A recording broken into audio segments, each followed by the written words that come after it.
Buenos días, queridos hermanos. Bueno, buenas, queridos hermanos, ¿cómo están? Y continuamos después del tema de los profetas. Vamos ahorita con el exilio y el retorno a Israel. Informarles que sí, que en el documento que se le envió están todos los profetas, tanto posexílicos como en el momento del exilio. Ya en este momento no estamos hablando más de un tema lineal, debido a que los profetas abarcan mucho espacio. Entonces preferí primero poner los profetas y luego hablar del exilio, tanto su situación política como el cisma que hubo y todo aquello, ¿sí? Entonces, bueno, sin nada más, vamos a empezar esto en el nombre del Padre, el Hijo y el Espíritu Santo. Amén. Señor Jesús, Padre misericordioso, tú que concedes a todas las gracias y el perdón de los pecados, concédenos a nosotros acercarnos cada vez más a ti. Ayúdanos, Señor, a ser merecedores, a dar respuesta de aquellos que tú nos has dado. Como te has mostrado en la historia de salvación, así, Señor, te veamos también a través de nuestras vidas. Por Jesucristo nuestro Señor. Amén. Bueno, comenzamos con el cisma político. A la muerte, a la muerte del contrastente del rey Salomón, en el año 931, el reino se divide en dos. Una ruptura que nunca será remendada por la historia, que se rasgará cada vez más por las continuas guerras fratricidas. En el norte, 10 tribus forman el reino de Israel. Más tarde, Samaria es elegida como capital. Al sur, Judá y Benjamín constituyen el reino de Judá, conservando a la ciudad de Jerusalén como capital. La transitoria unión de las 12 tribus, lograda durante la vida de David y Salomón, recordemos que David fue el que las unió, se resquebrajan. El pueblo había llegado a la cumbre de su gloria y se precipita al desmoronamiento a causa de su infidelidad a la alianza. ¿Qué sucede aquí? No me acuerdo ahorita muy bien, se lo documento un poco más adelante. Pero ¿qué sucede? Sucede que el hijo de Salomón, cuando va a tomar el reino, le dice, mira, va donde los ancianos, dice, mira, ¿qué acciones debemos tomar para que continuemos el gobierno, se fortifique, no perdamos, ya que nos han tratado de invadir, tenemos deuda?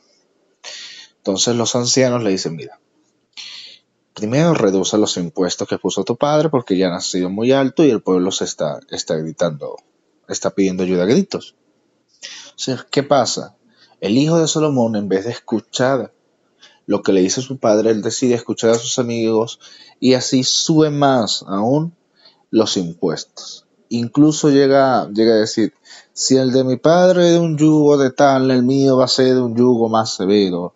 Yo voy a gobernar con mano de hierro. Entonces, claro, todo eso hay un cisma, una división, una revuelta, entonces se divide otra vez el reino de Israel en dos. Ok, voy con el cisma religioso. El cisma religioso le sigue inmediatamente la división religiosa. El reino del norte no acepta el primado del templo elegido de Jerusalén y construye dos lugares de culto para disputar la primacía del templo salomónico. En una época posterior, el monte Gerizim de Samaria rivaliza con el monte Sión de Jerusalén, el digno lugar de oración de Dios. Recordemos que la samaritana dice, mira, nuestros padres dicen que recemos en el monte, ustedes dicen que recemos allá abajo. Al final, ¿dónde es el verdadero sitio de oración?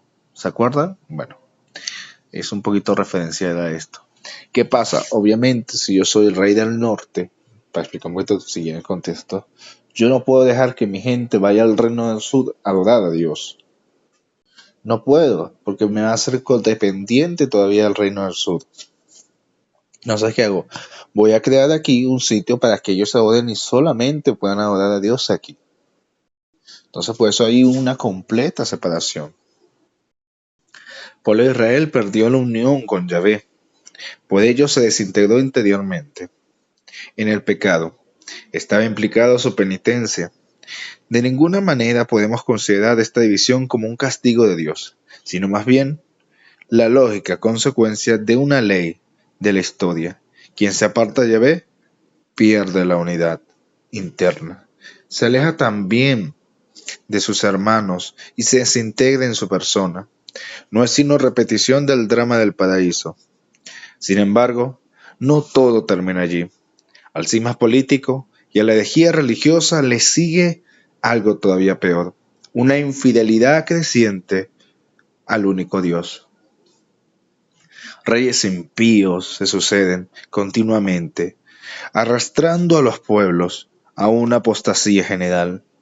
Las divinidades extranjeras son importadas, al igual que su culto, con sus reprobantes abominaciones.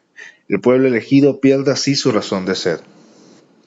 Los que vinieron a clase ese día que hablamos esto, vimos cómo después no se aceptaba a Samadhi en la construcción del templo por esto mismo. Mira, has adorado a otros dioses, tu sangre se ha ligado con la de otras tribus. Recordemos que para los judíos la sangre es muy importante y la adoración a Dios. Entonces a estas personas que no adoran a otros dioses no se les permite volver a la construcción del templo de Jerusalén. En las circunstancias, Dios ya no está obligado a seguir prefiriendo al pueblo de Israel, mas no por eso Él se olvida de su promesa. Los dones divinos son sin arrepentimiento. Entonces busca cualquier precio que el pueblo regrese al fervor del desposorio en el desierto, cuando su entrega era total y la obediencia a la ley era generosa y fiel. Se trata de una llamada a la esposa infiel para que retorne otra vez a la entrega del primer amor. En los años 716 al 687 a.C., el rey Ezequías, auxiliado por los profetas Isaías y Miqueas, promueve una reforma purificativa, invitando a los pueblos a regresar al auténtico yavismo. El retorno es efímero, pero se evapora como el agua en el desierto.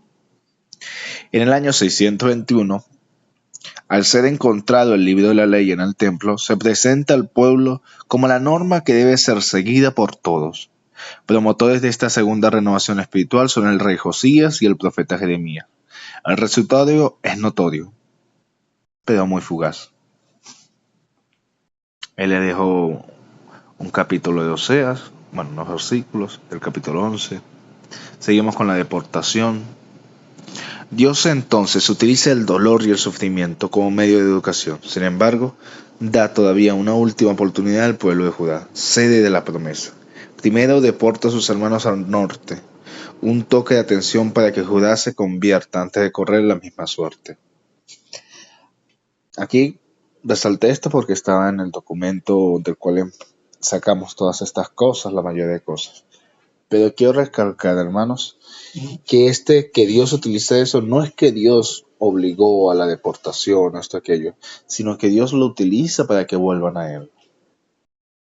Recordemos a aquellos que estuvieron en la clase de los pobres de Yahvé, que ya veremos más adelante, los que leyeron el libro de Tobías. Señor busca que la gente fuera como Tobías, busca que no se pierdan, buscan acercarse a Él y Él poder estar con ellos.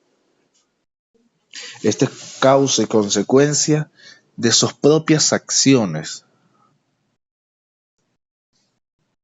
Caída del reino del norte. Hacia el año 721, Sargón II, al mando del ejército asirio, toma la capital de Samaria y a sus habitantes los lleva como cautivos a Nínive. Esta advertencia no es suficiente tomada en serio por Judá, que por el contrario persiste en su pecado.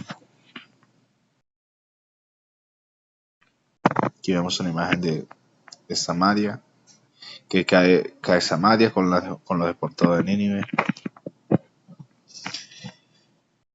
Luego continuamos con la caída del reino del sur. En Judá se mantiene el trono de la dinastía davínica, pero se considera un templo o amuleto que los protege del problema y sufrimiento.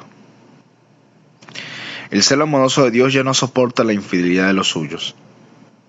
Él recurre a la purificación mediante el sufrimiento, porque ya no queda otro remedio. Tal vez la situación y la miseria en que se encuentre le haga reaccionar y volver a los ojos a su primer marido, y decida de nuevo cuenta desposarse en justicia, equidad, amor, compasión y fidelidad. Nos podemos confrontar con Oseas. Todo este pensamiento está conforme al pensamiento judío en el Antiguo Testamento. Recordemos que el pensamiento antiguo judío es: si yo me porto mal, Dios me castiga; si yo me porto bien, Dios me premia. ¿Ves? Es lo que me refiero. Ahí está redactado. Así pensaban los judíos: mira, esto nos está pasando por alejarnos del reino de Dios.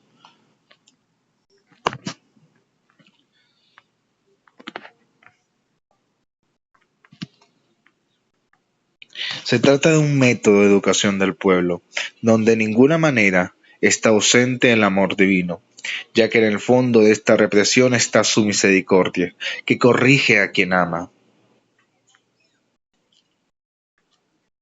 Nabucodonosor, al mando de un invencible ejército, reduce a cenizas y luto la gloria y el orgullo de Judá. La ciudad fue completamente arrasada. Sus habitantes sufrieron cautiverio junto a los ríos de Babilonia, donde con lágrimas de nostalgia recordaban a Sion. De los sauces de la orilla colgaban sus citas, mientras un penoso silencio los obligaba a callar las antiguas glorias de Jerusalén. Los deportados no se podían olvidar de Sion, y su lamento nostálgico era apenas un pálido reflejo del dolor que los embargaba. El libro de las lamentaciones de Jeremías nos muestra cómo los pocos que permanecieron en la derruida capital no fueron menos expresivos de su pena que los deportados. Ahí dejo algunas partes de las lamentaciones. El maravilloso templo de Salomón no quedó piedra sobre piedra. El arca de la alianza queda signo de la promesa de la presencia de Dios y la prueba. Y la prueba de su fidelidad desapareció para siempre. La tierra que emanaba leche y miel se convirtió en un erial, donde crecía la zarza y el espino. Y el pueblo elegido, depositario de la promesa de Judá, fue dispersado en medio de las naciones. Es el reverso de los designios divinos y sin duda alguna el acontecimiento más desconcertante de la historia. A la luz de la lógica humana es absurdo, sin embargo Dios tenía un misterioso plan para su pueblo. Ante todo, no se trata de una etapa oscura o una nube que opaque el esplendor de este pueblo único. Recordemos que no estamos ante un pueblo cualquiera de Israel. Sigue que derrotemos caprichoso al resto de las naciones. Dios tiene poder para sacar provecho hasta de los desastres que el pueblo provoca a sí mismo. Cada catástrofe nacional o personal puede convertirse en un motivo de alabanza a la sabiduría de Dios, si se comprende que para los que aman a Dios todas las cosas concurren para su bien. Ciertamente, fue consecuencia de sus pecados aquellas palabras previsoras de los profetas, que fueron desechadas como inoportunas, se cumplieron al pie de la letra. Dios castiga la infidelidad tantas veces, denuncia por sus mensajeros. En esta crisis está presente la mano amorosa de Dios, que reprende al que ama. A rigor de la sanación no es sino un pálido reflejo de la gravedad que falta. A raíz de estos acontecimientos, la palabra de Dios es tomada en serio y recobra su antiguo prestigio.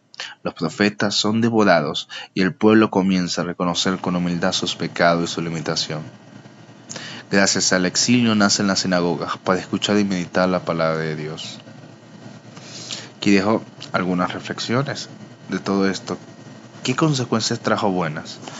Todas estas deportaciones, todas estas cosas. Dios es maestro y señor de la historia. Todo acontecimiento, por más absurdo y desconcertante que parezca, confluyen para el bien. Los escombros del reino son materia prima para edificar un pueblo nuevo y una ciudad nueva. Aquí voy a traer una historia que tal vez no vaya mucho al caso, pero es así, es como dice esto. Muchas veces, hermanos, aquellas cosas que fueron derrubadas en nuestras vidas son los que nos hacen hoy lo que somos, son los cimientos de nosotros. En un sitio de Caracas se construyó, esto es una historia verídica, se construyó un centro comercial, ¿sí? Este centro comercial estaba construido sobre una laguna. No se vio o no se tomó en cuenta esto, no se tuvieron las suficientes atenciones y este centro comercial se hundió completamente. ¿Qué pasó con eso? ¿Se deshizo la idea? No, se utilizó ese antiguo centro comercial como las bases para un nuevo centro comercial, haciéndolo firme, tomando esta historia como historia para la construcción de un nuevo sitio. Así es nuestra vida a veces, hermanos. Nosotros estamos tomados o estamos llamados a construir sobre esta historia de nuestra salvación, sobre esos momentos tal vez no tan brillantes. El destino de Israel es una de las etapas más proyección tiene en la vida de cada hombre. Todos seguimos los pasos del pueblo de Dios y progresamos mientras recordemos los, los mismos derroteros que Dios trazó a su pueblo. El destierro no es sino la oportunidad que Dios nos brinda para nacer de una nueva vida. El dolor, el silencio, la soledad y la cruz, cuando se pierde todo, son para recuperarlo en una perspectiva única e imaginada. El teólogo que ve las cosas como Dios las considera no puede sino exclamar: bendito destierro, gracias a la deportación sufrida. Se puede esperar lo que se espera y vivir como se vive. Bendito el exilio que da su justo valor a los bienes temporales para apreciar mejor lo trascendente. Lo escuchamos también, hermanos, en la Semana Santa. Oh, tan grande culpa, oh bendita culpa que mereció un tan gran Redentor. Bendita soledad que se recobra lo que se ha perdido. Bendita deportación que desecha las esperanzas de salvación que viene de los hombres y la espera solo en Dios. En una palabra, bendito sea Dios que nos educa y forma. Aunque ni nosotros ni nadie lo comprenda, el sufrimiento no es para matarnos, sino para hacernos morir de nosotros lo que no nos deja vivir. Gracias al destierro, el hijo que estaba muerto vuelve a la vida y se recobra al hijo fugitivo. El retorno a la tierra prometida, restauración de la dignidad y reconstrucción material.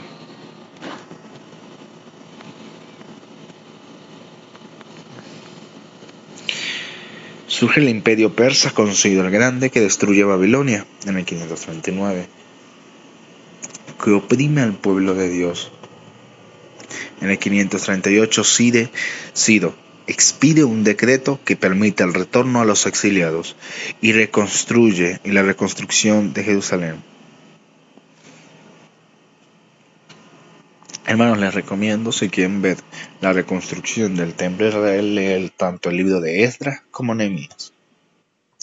Uno redactará la parte espiritual y otro redactará la parte física, material. Se fueron tristes llorando y regresaron felices y cantando. ¿Dónde está el secreto de este milagro? Pero nada servirá el regreso a la tierra de los antepasados si volvieran con las mismas actitudes. Se trata de un retorno al primer amor, a la fidelidad de la alianza, para abrir los horizontes de la misión universal del pueblo elegido. No basta la construcción material o el progreso económico. Es más importante la restauración, que implica tanto la reconstrucción material como la recuperación de la dignidad profanada, la transformación interior y psicológica. Comienza la tarea de reconstrucción en la ciudad y sus murallas. Cada uno coopera con una parte, porque las obras es de todos. Los samaritanos se burlan y se oponen, pero en lugar de desanimarlos sienten la seguridad de que sí se puede. Al hacerlo por ellos mismos, restituyen la autoestima erosionada por la deportación. Siempre hay samaritanos que se oponen a la restauración de nuestras murallas, hermanos. Siempre va a haber gente que se opondrá a la restauración de nuestra vida, tomando de menos las cosas que Dios ha hecho por nosotros. Estrategia de reconstrucción. Lo primero que hace es restaurar el culto para darle su lugar a Dios. Así comienza la verdadera reconstrucción. Se reconstruye la ciudad con las mismas piedras de Jerusalén destruidas. Todo es reciclable, hermanos, todo se utiliza. Ya no lloran ni se lamenta porque les hicieron los babilónicos, sino que reconstruyen su hogar. Aunque se opongan a los samaritanos, aprenden a protegerse. Con una mano trabajaban y con la otra luchaban para defenderse. No se puede continuar mirando al pasado o vivir encadenado a experiencias dolorosas. Hay que aprovecharse de ese trampolín para dar un salto. Lo que más nos hace sufrir no es el dolor, sino encontrar sentido al sufrimiento. De esta forma, la triste experiencia del pasado no se desperdicia, se aprovecha. El Imperio griego. En el año 333 declina Persia y comienza la época helénica con Alejandro Magno, Alejandro el Grande. La cultura griega atenta contra las tradiciones de la ley judía. Ante la profanación del templo por Antíoco Epífanes, surge la valiente lucha de los macabeos. Les recomiendo leer ese libro, hermano. Es muy bueno. Como un hermano tras otros luchan para que las tradiciones no se pierdan, para poder restaurar el honor del templo. Los problemas solo hacen resurgir las fuerzas escondidas que hay en el pueblo. Las persecuciones se parecen a un resorte que tanto cuanto más es presionado reacciona y salta. Nos apachurran para poder hacer resurgir lo más rico y hermoso que hay dentro de nosotros mismos. Nuestra propia dignidad, el valor de nuestra persona, nuestras capacidades ocultas o las prioridades de la vida. Ali iba llorando y al regresar vuelven cantando. La esperanza en la venida, el Mesías, el resto. Dios había hecho una alianza de amor con su pueblo, en la que tanto Él se comprometía a no tener otro pueblo como Israel no debía tener otro Dios. Se trataba de un matrimonio de exclusividad, una alianza bilateral en la que ambos estaban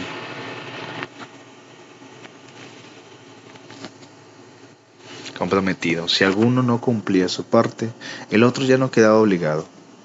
A lo largo de la historia, los asirios y babilónicos, además de los filisteos y otros pueblos, trataron de apagar la llama de la promesa. Sin embargo, ahora no son los extranjeros o paganos quienes amenazan el cumplimiento de la promesa, sino el mismo pueblo que al no mantenerse fiel a la elección y a la alianza, compromete su misión en el plan salvífico.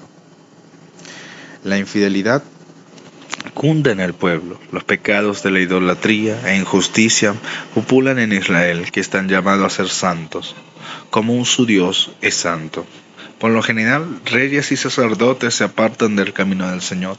Los pastores de Israel se aprovechan del rebaño del Señor. La injusticia social ha llegado a límites escandalosos e insoportables. De esta forma, Dios ya no está obligado a seguir prefiriendo a su esposa infiel, que se ha prostituido con otros maridos. Israel confía más en los poderosos de este mundo y en sus ídolos que en Dios que los liberó de Egipto. Dios, por lo tanto, queda libre de su compromiso. Además, el celo del esposo traicionado amenaza con aniquilar a su esposa. Pero hacerlo así, entonces el nombre de Dios quedaría profanado en medio de las naciones, pues todos los pueblos saben que el esposo de Israel es Yahvé. Parece una encrucijada sin salida. Y ahí es donde aparecerán el resto fiel de los pobres de Yahvé, Anahui. Pero eso es para otra parte. Bueno, hermanos, aquí hago un pequeño adelanto de la clase que viene. Encomendemos a Dios todo, que sigamos con este curso formativo. Entonces, terminemos oración en nombre del Padre, el Hijo, el Espíritu Santo. Amén. Señor, ayúdanos a no separarnos de ti, a no ser infieles como el pueblo de Israel, sino a construir nuestras murallas, poniéndote a ti como el centro y el primero en nuestra historia de nuestra vida. Por Jesucristo nuestro Señor. Amén. Nos vemos, queridos hermanos.